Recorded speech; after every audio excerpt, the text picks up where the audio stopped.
যদি বিএনপি এত বেশি প্রতিহিংসা পরায়ণ হতো তাহলে কিন্তু ক্ষমতা নেয়ার সাথে সাথে 15 দিনও যাইতো না, তাকে কিন্তু স্যাক করতো, তাকে বলতো যে তাড়াতাড়ি পদত্যাগ করেন, এবং শাহাবুদ্দিনের কিছু করা ছিল না, পদত্যাগ করতেন। যত উত্তেজনাই তৈরি করা হোক না কেন যে এইবার সাবেক রাষ্ট্রপতি, সদ্য বিদায়ী সাবেক রাষ্ট্রপতি শাহাবুদ্দিন চুপ্পুর খবর আছে, কিন্তু আজকে সালাউদ্দিন আহমেদ স্বরাষ্ট্রমন্ত্রী পরিষ্কার করেছেন সাবেক রাষ্ট্রপতি হিসাবে সব সুযোগ সুবিধা পাবেন মোহাম্মদ শাহাবুদ্দিন। তার মানে কি, যখন এরকম একটা ঘোষণা হয় তখন বোঝা যায় যে আর 10 জন রাষ্ট্রপতি, যেমন আব্দুল হামিদ অথবা অন্য কেউ, যে কেউ, যারা আর কারা জীবিত আছেন আমার ঠিক এই মুহূর্তে জানা নেই, সব সুযোগ সুবিধাই পাবেন সাবেক রাষ্ট্রপতি হিসাবে। আব্দুল হামিদ পাচ্ছেন, তিনিও পাবেন। এবং মানে শাহাবুদ্দিনের বিরুদ্ধে চার্জ আনা হবে, দুদক ইতিমধ্যে নোটিশ করেছে, এরকম কথাবার্তা গতকালকে আমি শুনলাম একটা চ্যানেলে গিয়ে।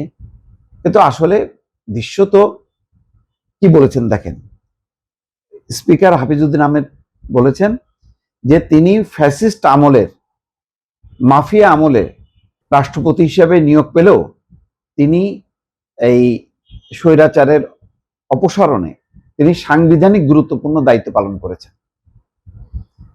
মোহাম্মদ শাহাবুদ্দিন তিনি নিজেও বলেছেন যে আমি কঠিন সময়ে সংবিধান রক্ষার চেষ্টা করেছি যাতে দেশ সংকটে না পড়ে।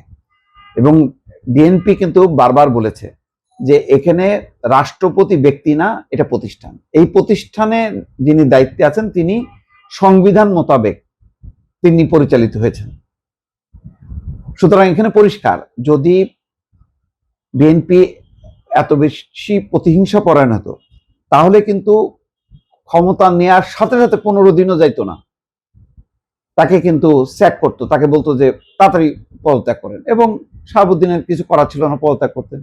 তাহলে এরপরও 5 মাস ধরে তিনি রাষ্ট্রীয় গুরুত্বপূর্ণ অনুষ্ঠানে গেছেন, ঈদের নামাজ আদায় করেছেন বা অন্যান্য যা সব কিছু, প্রধানমন্ত্রী তার পাশে থেকেছেন, করমর্দন করেছেন, মানে অর্থাৎ দৃশ্যমান যে ফাংশনের মধ্যে, রাষ্ট্রপতির ফাংশনের মধ্যে প্রধানমন্ত্রীও অংশ নিয়েছেন। এখানেই কিন্তু সেই ডক্টর মোহাম্মদ ইউনূসের সঙ্গে তারেক রহমানের পার্থক্য রচিত হয়েছে, যে যেভাবে ডক্টর মোহাম্মদ ইউনূস উপেক্ষা করেছেন, তারেক রহমান উপেক্ষা করেননি। তিনি ওই যে রাষ্ট্রপতির পদকে, প্রতিষ্ঠানকে মর্যাদা দিয়েছেন। তার মানে এখন সর্বশেষ যেটা জানা গেল যে এই বক্তব্যের মধ্য দিয়ে পরিষ্কার যে তিনি পদত্যাগ করেছেন। হ্যাঁ, বিএনপি তার মতন করে একজন রাষ্ট্রপতি বানাবেন, এটি স্বাভাবিক, কিন্তু যিনি ছিলেন তিনি তার না বলে, আওয়ামী লীগ আমলে নিযুক্ত বলে যে একেবারে তার উপর একেবারে মানে বুলডোজার চালায় দেবেন, এরকম মানসিকতা পোষণ করছে না বিএনপি সরকার। সালাউদ্দিন আহমেদের এই বক্তব্য থেকে এটা পরিষ্কার হলো দর্শক।